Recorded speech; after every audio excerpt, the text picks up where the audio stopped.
Hey, what's going on, everyone? How you guys doing today? My name is Matt Jarbo. This is Three Buck Theater, and news just broke that critics got to watch Joker 5 weeks early. The movie drops early October, and yet the reviews are in for a select few. Now, the movie itself did premiere at the Venice Film Festival, which we already knew was going to be happening. The guy who runs the Venice Film Festival was like, "Oh my God, the Joker movie is amazing! I love it."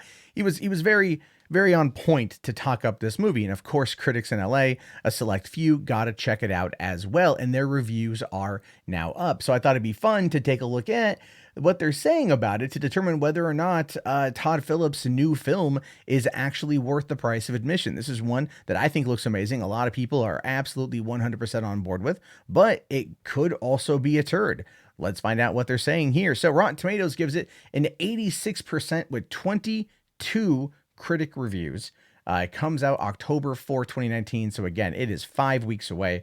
Saying here that Joker gives his infamous central character a chillingly plausible origin story that serves as a brilliant showcase for its star and the dark evolution for comics inspired cinema, i.e., R rated DC black or DC dark cinema. It's something that a lot of people have been asking for with the successes of Logan and Deadpool. And DC does seem to be listening, considering the fact that this one is targeting a $60 to $90 million opening weekend, which is not unlike Venom, which opened at the same weekend last year, although to a PG-13 rating. But that being said, let's look here at what the critics are saying. Xan Brooks from The Guardian gives it fresh reviews, saying, having praisingly plundered the films of Scorsese, Phillips fashions a stolen ingredients into something new so that what began as a gleeful cosplay session turns progressively more dangerous and somehow more relevant too. Well, that's the whole thing here, Xan, is that it was always intended to be a riff on Taxi Driver.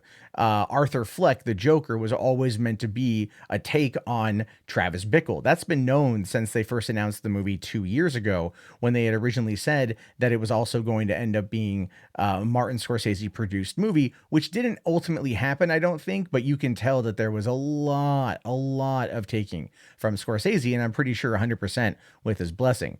Robbie Collin here from the Daily Telegraph says, the superhero blockbuster This Is Not, a playful fireman pole-based homage to the old Batman television series, is one of very few lighthearted moments in an otherwise oppressively downbeat and reality-grounded urban thriller, which is what a lot of people wanted with this. A lot of people wanted that type of down-to-earth, gritty take on these characters. That's one of the reasons why I think Logan did as well as it did, and why the Netflix Daredevil series did as well as it did. It was ground level storytelling, and people are kind of like, I think, somewhat tired of the cosmic in the sky stuff. They would like to see something that's more relatable to them, and this kind of comes across like that.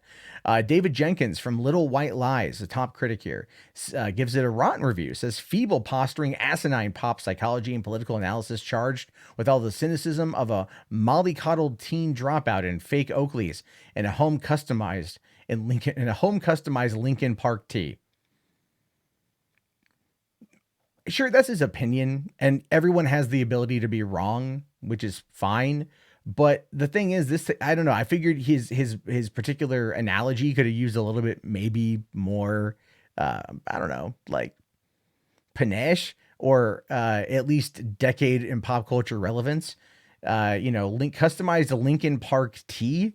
Dude, this takes place in the 80s, man. It's like The Clash, or like the Sex Pistols, or Poison, or whatever you want to, I don't know, whatever band from the 80s you want. I think some of those are from the 70s too.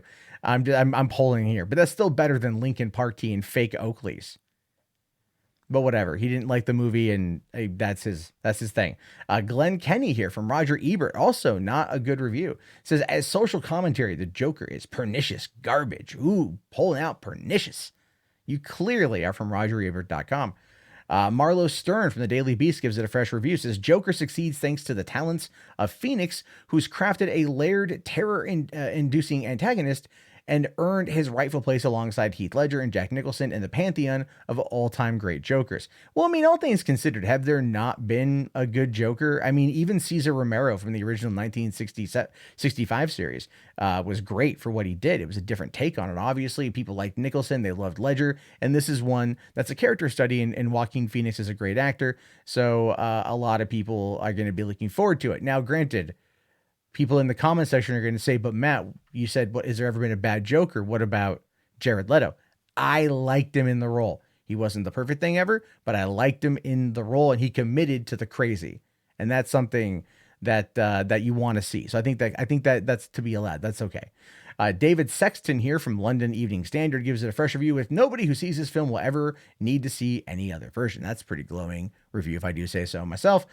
Geoffrey Macnab from Independent says, what do you get when you take a poor, mentally unstable loner and you treat him like trash?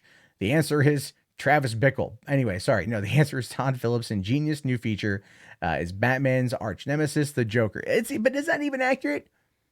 Again, Travis Bickle, we know what happens when you put the loner treated bad by society and what they ultimately turn into. And I understand the social relevance to today.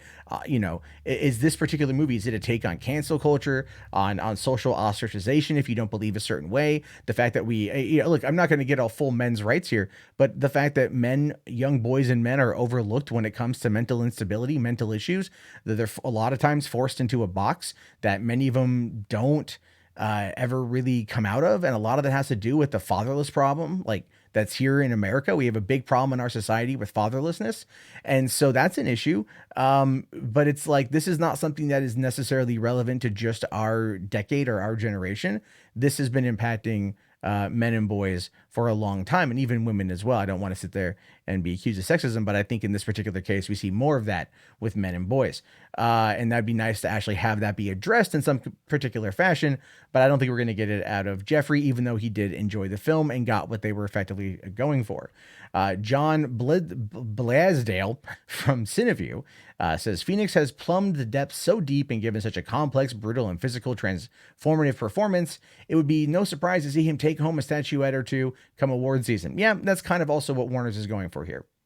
Todd Phillips took a year to pimp out the R-rated version of the movie. They wanted to go for the award season. That I absolutely get. I 100% get it. Mark Hughes from Forbes says Joker is one of the true masterpieces of superhero cinema and one of 2019's greatest achievements. And I wonder if it's because it's actually really good, or if it's just because it's something that's so radically different that it just kind of shocks the senses. But from what everyone is saying, from my interpretations, I think no, it's probably going to be on the better side. Justin Chang here from the LA Times says Joker is a dark, brooding, and psychologically plausible origin story, a vision of cartoon sociopathy made flesh. And that actually, to me, is what I'm most excited to see. How they take the cartoon sociopathy from the comics, and even ultimately like the Arkham games, because Mark Hamill himself had said that there was usually such a restriction on his portrayal of the Joker due to the FCC and their rules and the television standards and practices from back in the early 90s, and how things were a lot more restricted in what you could showcase, especially in a children's cartoon, good or bad. And I really wonder if that has a lot to do with this particular thing. Stephanie Zacharek here from Time Magazine Rotten Review says Phillips may want us to think he's giving us a movie all about the emptiness of our culture, but really he's just offering a prime example of it. And that is a burn. That's a burn. And I have to see it, but I think she might, maybe she doesn't, I don't know. I don't want to put words in her mouth, but it's like the other guy was like, no, it's the same as that concept, but he liked it. She didn't like it. And I wonder what their life experiences were in order to get them to that particular point. And finally, just because Jermaine Lucier gets invited to everything, Joker is a solid, well-made film that ultimately has a bit of an identity crisis. And that seems to make a fair amount of sense. One last thing that didn't come in through Rotten Tomatoes, but I wanted to touch upon it anyway, is my buddy Lewis here from Nuke the Fridge got to go see the movie as well at an early screening. He is not on Rotten Tomatoes for some reason. They keep overlooking him, but he calls it here a masterpiece. He loved it. He can't wait to see it again. I know this because he has already called to tell me about it and has rubbed it in that he's seen it. So you bastard. Anyway, what we can see here is a general overwhelming appreciation for the film. A lot of critics probably who really enjoy, pop culture, superhero based cinema, are liking the departure from the norm and going into more, character study situations. And I think the fact that these comic book characters, oftentimes the villains, are truly complex characters that never really get the time that they need to flesh out who they are, we might start seeing this. We might start seeing more of a villain push with these kind of films, with these kind of properties, in order to give people the backstory to these characters, in order to really flesh them out, to make them not only more menacing, more interesting, more intriguing, and clearly more of a challenge for the heroes that fight them. And I think that's one of the biggest pluses that DC has, is a better roster of villains than, let's say, Marvel, at least in how they portray him on film. Marvel, Thanos was a great villain. He was a great villain. But like, out of all the other villains in these movies that come out of Marvel, Thanos is the best one, outside of Loki, who ultimately has become a hero. So, there's all that. But anyway, I want to hear your thoughts. I want to hear your opinions. Let me know down in the comments below. Be sure to leave a like. And if you want to jump in on the action, head on over to facebook.com/groups/3buck theater and get in on the action there. We can join the conversation. Or if you want to talk to me live, if you want to not be happy with anything I say here, if you're one of the critics that ain't a big fan of my commentary and your commentary, you call into my show Monday through Thursday, 11 p.m. Pacific Standard Time here on the channel, Hollywood After Dark. Appreciate you guys watching. And guys, thank you so much again. Have yourself a fantastic day, and peace out.